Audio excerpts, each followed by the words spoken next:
ভাবতেছেন বা আমি ভাবতেছি যে এরকম উঁচু উঁচু বিল্ডিং কিভাবে হলো, কিভাবে গড়ে ফেললো।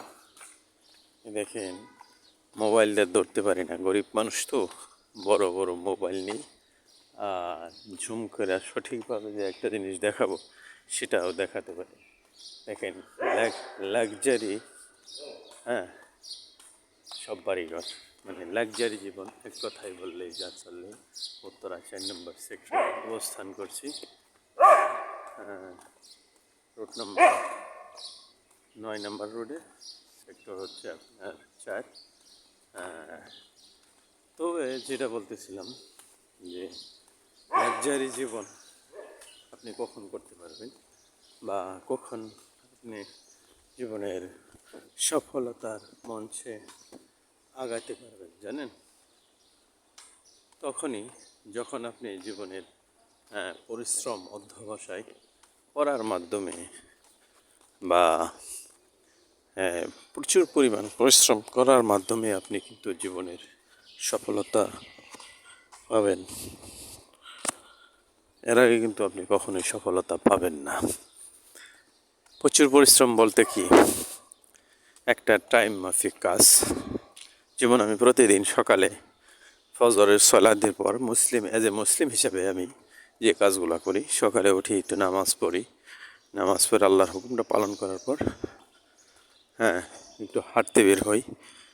যেরকম আমার শরীরটা আল্লাহ তাআলা দিয়েছে, এই শরীরের গঠনটা, পুরো শরীরে, এটাকে মেরামত করার জন্য আমাকে কিন্তু দৈনিক একটু না একটু পরিশ্রম করতে হয় বা খাটাখাটি করতে হয়। দেহটাকে সুস্থ রাখার জন্য প্রচুর পরিমাণ হার্ডওয়ার্ক করতে হয়। যদি প্রচুর পরিমাণ হার্ডওয়ার্ক না করি তাহলে অসুস্থ হয়ে পড়ি। প্রচুর পরিমাণ বলতে কি, যতটুকু দরকার ততটুকু আপনাকে এই দেহটাকে গঠন করার জন্য পরিশ্রম করতে হবে।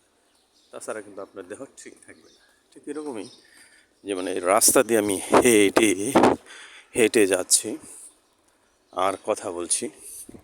মানুষ কিন্তু সকালে বের হয়েছে এই লাক্সারি বাড়ি করে। দেখেন, প্রচুর পরিমাণ আম ধরেছে, আম আর আম। যাই হোক, যেটা বলতেছিলাম, যে লাক্সারি বাড়ি গাড়ি সব কিছু, অল এভরিথিং, এটা কিন্তু এমনিতে হয়ে যায়নি বা এমনিতেই তারা পায়নি। তারা কিন্তু পেয়েছে কীভাবে? নিজেদের পরিশ্রম অধ্যবসায়। দিনকে রাত, রাতকে দিন বানিয়েছে, প্রচুর প্রচুর পরিমাণ পরিশ্রম করেছে। আর আমরা যারা সফল হতে পারি না, বসে বসে আড্ডা দিয়ে, যে টাইমে আমাদের কর্ম করা উচিত, যে টাইমে পরিশ্রম করা উচিত, সেই টাইমে কিন্তু পরিশ্রম করিনি বা হেলায় অবহেলায় কাটিয়ে দিয়েছি।